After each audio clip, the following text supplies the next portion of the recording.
Order differential equation of second order method 1 है। इसमें आपके मेथड है changing the independent variable, changing the dependent variable and variation of parameter. Continuous videos में मिलेंगे आपको। तो फर्स्ट है by changing the dependent variable. इसमें हमने इसको वर्किंग रूल आपको एक पन्ने में शॉर्ट में क्लियर करा है। सबसे पहले जो स्टैंडर्ड इक्वेशन होती है वो है d two y by d x two P d y by d x plus Q y is equal to R, where P Q R the function of x. इसको स्टैंडर्ड फॉर्म बोलते हैं। Working rule क्या है इस method में? y is equal to c u v इसमें solution मानते हैं, जहाँ पे u जो होता है वो is the part of C F होता है। सी एफ निकालने के तरीके क्या है कि फर्स्ट है 1 plus P upon a plus P Q upon a square is equal to 0 है अगर, तो u is equal to e की पावर ए एक्स होता है। बट इन शॉर्ट अगर हम 1 प्लस पी प्लस क्यू बराबर 0 देख लेते हैं तो u is equal to e की पावर x, इसका एक पी सी एफ है। नेक्स्ट अगर हम देखें, ध्यान दें, तो a को हम 1 रखें तो ये आएगा 1 plus P plus Q is equal to 0, और a को अगर हम -1 रखें तो आएगा 1 minus P plus Q is equal to 0, तो u is equal to e की पावर -x हो जाएगा। ओके, क्योंकि e की पावर ax है।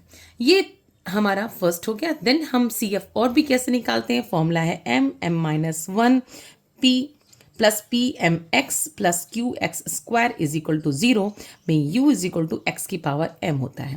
लेकिन आपके सिलेबस में इतना काफ़ी है कि आप चेक कर लीजिए, जैसे ये दोनों काफ़ी हैं। आप p और q को निकाल के 1 प्लस पी प्लस क्यू बराबर 0 देखिए तो directly u is equal to e की पावर x हो जाएगा। C F 1 minus P plus Q बराबर 0 करके देखिए, u is equal to e की पावर -x हो जाएगा। Similarly u is equal to x की पावर m है। अगर m को आप देंगे पहले 1 तो p प्लस, यहाँ पे देखिए m को 1 दिया 0 हो गया तो p प्लस क्यू एक्स आएगा। तो आप कुछ नहीं करिए, p प्लस क्यू एक्स बराबर 0 देखिए तो u का जो सी एफ का पार्ट है वो आ जाएगा u is equal to x, क्योंकि आपने m को 1 दिया। सेम ऐसे ही अगर m को 2 देंगे तो 2 plus 2p x plus Q x square is equal to 0, और सी एफ का पार्ट हो जाएगा u is equal to x square. Students, आपको परेशान नहीं होना है, आपको इन चारों केसेस में आपका क्वेश्चन मिल जाएगा, इससे बाहर क्वेश्चन नहीं जाएगा। ओके, नाउ जब हमें u मिल गया तो हमने y is equal to u v में पुट करा और d y by d x निकाल लिया, same d two y by d x two निकाल लिया, और जो स्टैंडर्ड इक्वेशन दी है, क्योंकि अब हमारा y जो है वो चेंज हो रहा है, क्योंकि y हमारा डिपेंडेंट वेरिएबल है जो कि x पे डिपेंड कर रहा है, तो वो हमारा चेंज हो रहा है। वो अब डिपेंडेंट वेरिएबल है, यहाँ पे चेंज ऑफ डिपेंडेंट वेरिएबल, ये हमारा चेंज हो रहा है v में। तो अब हमारी जो इक्वेशन है वो सब v में आ जाएगी। Now equation number 1 reduces to equation this.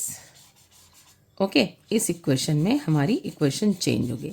जिस स्टूडेंट को याद हो सकता है वो याद डायरेक्टली करके they will get the number d two v by d x two plus 2 by u d u by d x, u में पता होगा, plus capital P d v by d x is equal to R upon u हमें पता हो जाएगा यहाँ से। अगर आपकी लर्निंग स्टेमिना है आपके अंदर तो आप डायरेक्टली याद कर लीजिए, अदरवाइज जैसे हम अभी क्वेश्चन आपको कराएंगे आप वैसे भी कर सकते हैं बिना याद किए।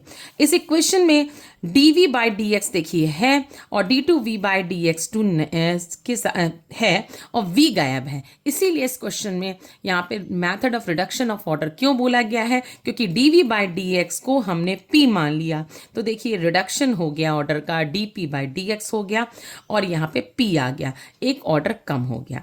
उसके बाद इसको अब हम ऑर्डर इक्वेशन लीनियर इन y करके जो सोल्यूशन होता है उसमें निकालते हैं आई एफ इंटीग्रेटिंग फैक्टर।